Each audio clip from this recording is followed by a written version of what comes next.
오늘 성찬 주일에 주시는 하나님의 말씀은 마태복음 7장 24절부터 27절입니다. 제가 마태복음 7장 24절부터 27절을 읽어드리겠습니다. 그러므로 누구든지 나의 이 말을 듣고 행하는 자는 그 집을 반석 위에 지은 지혜로운 사람 같으리니 비가 내리고 창수가 나고 바람이 불어 그 집에 부딪히되 무너지지 아니하나니 이는 주추를 반석 위에 놓은 까닭이요 나의 이 말을 듣고 행하지 아니하는 자는 그 집을 모래 위에 지은 어리석은 사람 같으리니 비가 내리고 창수가 나고 바람이 불어 그 집에 부딪힘에 무너져 그 무너짐이 심하니라. 아멘. 저는 마태복음 7장 24절, 27절을 중심으로 해서 듣고 행하는 지혜, 이런 제목으로 말씀을 나누겠습니다. 오늘 본문의 주제는 지혜로운 사람으로 사는 것이 믿음이다, 이렇게 정할 수 있습니다. 예수님의 직업을 사람들은 목수나 또 돌을 다루는 석공, 또 건축업자였을 거라고 추측하고 있습니다. 그래서 그런지 오늘 본문의 말씀은 예수님의 경험이 보이는 것 같습니다. 예수님은 자신의 직업 경험을 통해서 얻어진 것들을 가지고 듣고 행하는 지혜에 대해서, 또 환난의 때 믿음을 지키는 것에 대해서 말씀하고 계십니다. 오늘 본문을 예수님께서는 이렇게 말씀하고 계십니다. 내 말은 주춧돌과 같아서 너희는 내 말 위에 인생을 지어야 한다.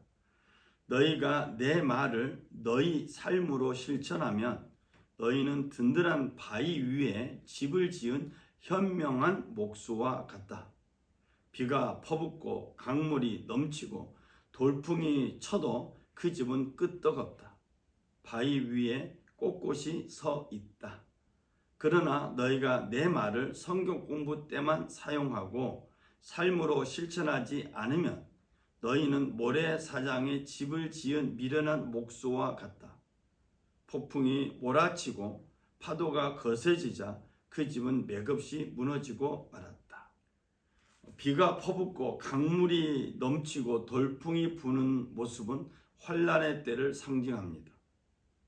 이런 환난의 때에도 끄떡없이 서 있을 수 있는 믿음은 반석 위에, 든든한 돌 위에 지은 집이라고 말씀하고 있습니다.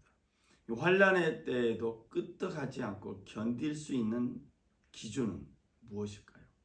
그러므로 누구든지 남에게 대접을 받고자 하는 대로 너희도 남을 대접하라. 이것이 율법이요 선지자니라. 아멘. 마태복음 12장은 황금률입니다. 마태복음 5장에서 시작된 예수님의 산상수훈, 산상설교의 끝맺는 부분이 마태복음 7장 12절 황금률입니다. 즉 하나님의 말씀을 듣고 지켜 행하는 사람은 이 황금률을 기준으로 살아가는 사람입니다. 그래서 이들은 하나님의 말씀을 듣는 것으로 끝나지 않고 그 말씀에 따라 남을 대접합니다. 남을 대접한다, 이 황금률의 의미를 소극적인 의미로 보면 내가 원하지 않는 것은 남에게도 하지 말라, 이런 의미도 포함되어 있습니다.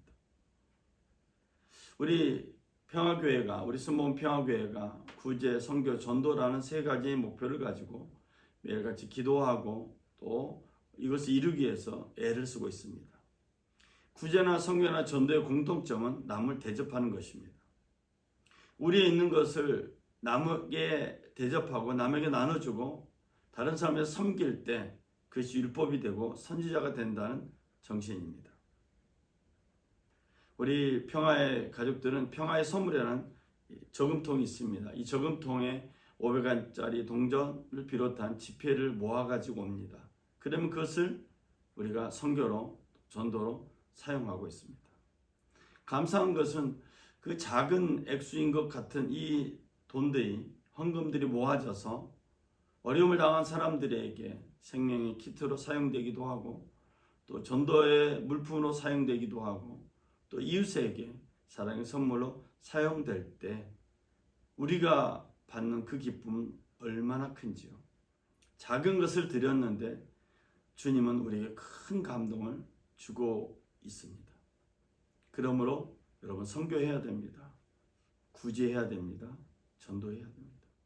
사랑은 이웃에게 해를 입히지 않습니다. 그러므로 사랑은 율법의 완성입니다.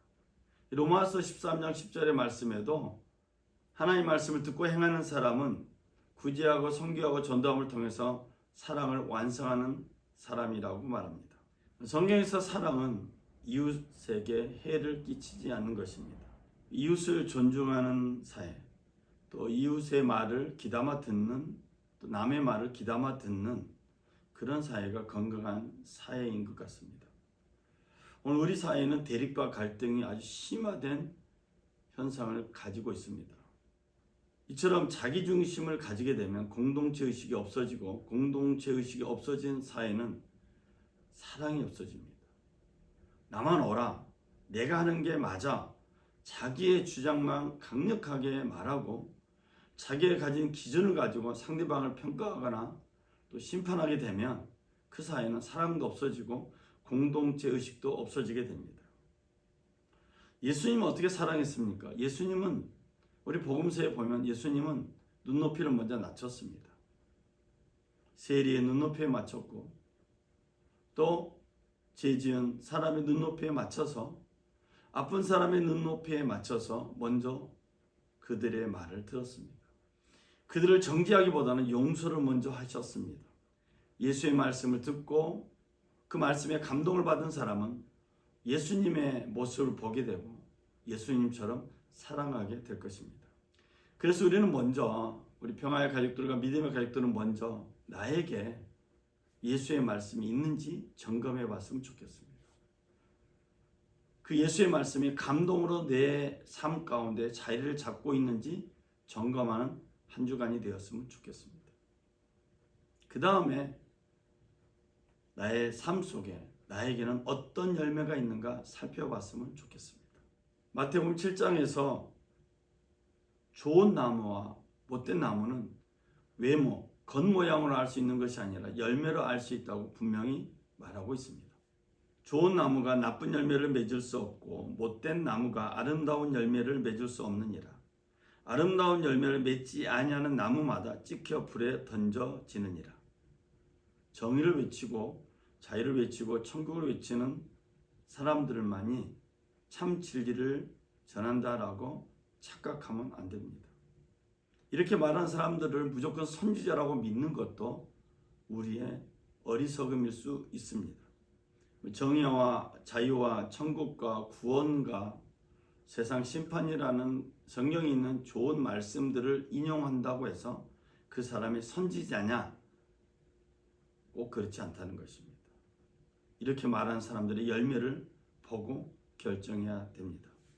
그래서 마태복음 7장은 사람들의 열매를 보고 결정하라고 말씀하고 있고, 나무가 열매를 결정하듯이 사람 역시 삶의 열매가 그 사람이 어떤 사람인지를 결정할 수 있다는 것입니다. 가시나무에서는 포도가 나올 수 없습니다. 또 엉겅퀴에서 무화과를 딸 수 없습니다. 놀랍게도 사람은 나무가 아니기 때문에, 식물이 아니기 때문에 나무처럼 단순하지 않습니다. 교묘하게 우리를 속일 수 있습니다. 그러면 이 사람이 속이는 건지, 진리를 말하고 있는데 이 진리가 진짜인지 아닌지, 이 사람이 선지자처럼 행동을 하는데 이 사람이 진짜 선지자인지 아닌지를 어떻게 알 수 있습니까? 마태복음 7장 21절을 말합니다. 나더러 주여 주여 하는 자마다 다 천국에 들어갈 것이 아니요 다만 하늘에 계신 내 아버지의 뜻대로 행하는 자라야 들어가리라. 하늘에 계신 하나님 아버지의 뜻대로 행하는 사람이 참 선지자입니다. 하나님의 아버지의 뜻대로 행하는 사람이 오늘 마태복음 7장 21절에는 천국에 들어간다고 말씀하고 있고, 또 마태복음 7장 13절 이하에는 생명의 길, 좁은 문으로 들어간다고 말씀하고 있습니다. 좁은 문으로 들어가라. 멸망으로 인도하는 문은 크고 그 길이 넓어 그리로 들어가는 자가 많고, 생명으로 인도하는 문은 좁고 길이 협착하여 찾는 자가 적습니다. 예수께서 하신 말씀을 성경 공부만 하게 되면 열매를 맺을 수가 없습니다. 그 예수님께 받은 말씀을 가지고 자기 삶에 적용할 때 우리는 생명의 길을 경험하게 됩니다. 마치 요리책으로만 보는 사람과 요리책으로만 보지 않고 요리책에서 본 요리를 자기 주방에서 부엌에서 직접 해본 사람은 하늘과 땅 차이만큼 큰 격차가 있습니다. 하나님의 말씀은 듣는 것으로 끝나지 않고 행할 때 비로소 하나님의 뜻을 이룰 수가 있습니다. 하나님의 말씀을 듣고 행할 때 우리는 많은 어려움을 겪습니다. 많은 불편함을 겪습니다. 많은 실패를 경험합니다. 그리고 많은 한계를 경험합니다. 이런 한계와 실패와 여러 가지 안 좋은 일을 겪으면서 우리는 하나님의 말씀이 생명의 말씀인 걸 깨닫게 되고 우리의 연약함을 깨닫게 되고 내 안에 있는 더러움과 헛된 것들을 보게 됩니다. 그래서 예수님은 오늘 본문의 말씀 마태복음 7장 24절부터 27절의 말씀을 통해서 내 말을 듣고 행하는 사람은 지혜로운 사람이다. 이 사람은 반석 위에 집을 지은 사람과 같다라고 말씀하신 이유입니다. 마지막 때가 되면 세상은 점점 혼미해집니다. 어쩌면 세상은 점점 혼미해져 가고 있는지도 모릅니다. 불법이 성함으로 많은 사람의 사랑이 식어지리라. 그러나 끝까지 견디는 자는 구원을 얻으리라. 세상은 종말이라는 도착지를 향해 달려가고 있는 기차와 같습니다. 세상은 끝없는 탐욕으로 채워져 가고 있습니다. 그 탐욕은 예수가 없는 곳에서는 더 활활 번성하게 됩니다.